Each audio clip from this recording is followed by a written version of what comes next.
عليكم. كنتمنى تكونوا بخير وعلى خير واحوالكم طيبه. مرحبا بكم معايا في قناتكم مطبخ بيتي مع وصفه جديده وفيديو جديد.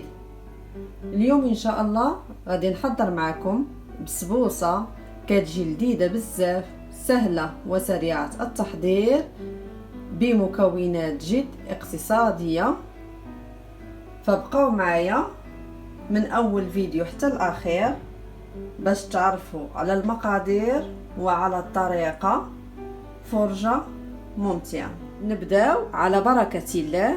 ذكر المقادير اللي غنحتاجو لتحضير البسبوسه: عندي كاس عصير برتقال، كاس زيت، كاس معمر سنيده، نصف كاس من عصير الحامض، واحد العلبة صغيرة من ياغورت بنكهة الفريز أو الفراولة، جوج خمارات، وواحد فاني، وعندي كذلك 3 الحبات بيض صغار. إلا عندكم كبير تقدروا تستعملوا فقط 2 حبات، قريصة ديال الملح، والسميدة رقيقة اللي كنستعملوا في الحرشة، والكمية كتبقى على حسب الخليط. نبداو على بركة الله. طريقة: في الإناء اللي غنخلط فيه جميع المقادير غادي نوضع قريصة ديال الملح،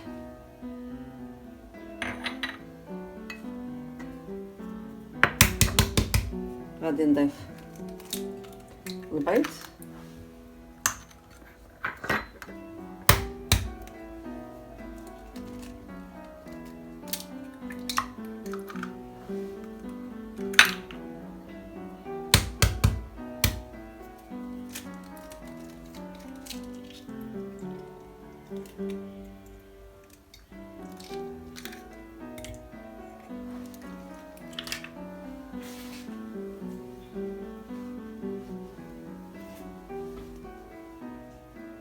غنضيف كذلك سنيده،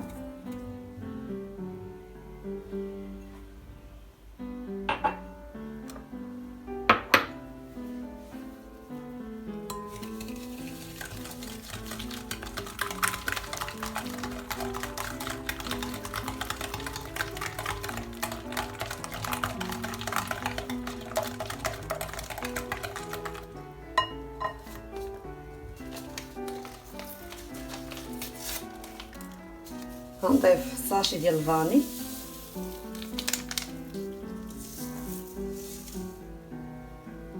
عصير حامض،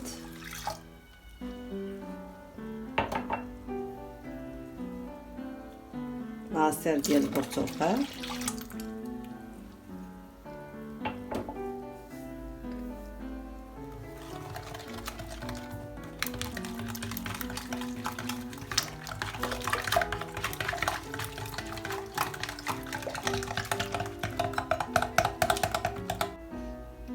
غنضيف علبة ديال الياغورت،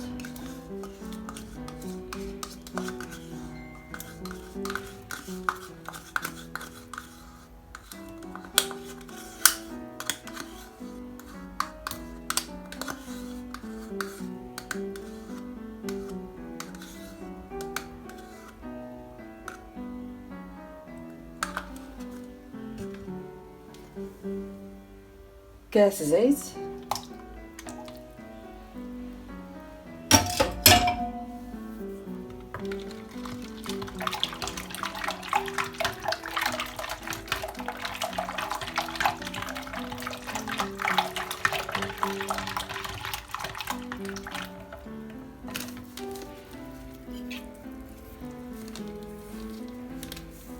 غنبقى نضيف الآن السميدة تدريجيا،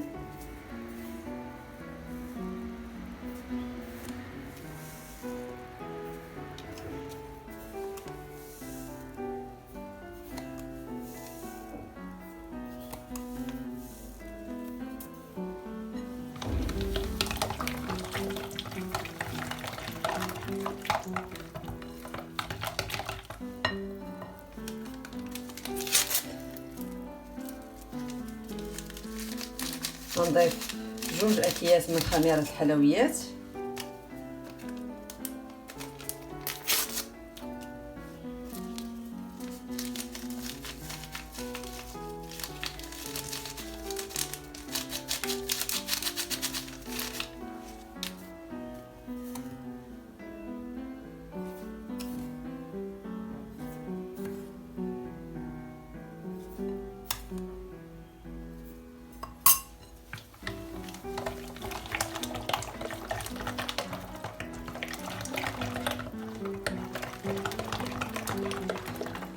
وغادي نبقى نضيف السميده تدريجيا حتى نتحصل على القوام اللي انا باغا، ونرجع معكم ان شاء الله.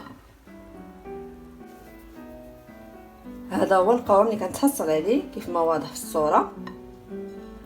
الان غادي ندوز باش نفرغ الخليط ديال البسبوسه في المول اللي دهنته بالزبده ورشيته بالسميده رقيقه، ووضعت في الوسط ورق الزبده.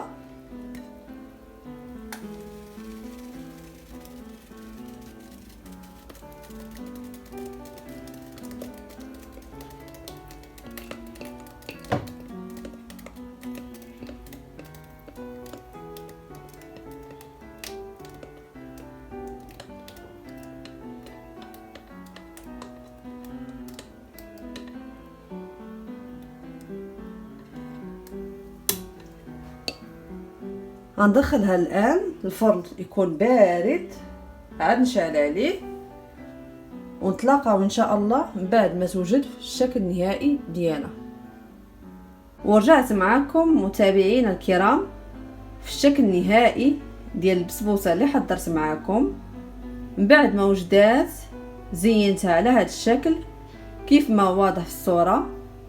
دهنت ليها الوجه ديالها بالمربى ديال المشماش الخاص بالحلويات، وزينتها باللوز كونكاسي محمر والشوكولات فيرميسيل. والتزيين كيبقى اختياري على حسب الذوق وعلى حسب المتوفر. كنتمنى انكم تجربوها لان فعلا تستحق التجربه.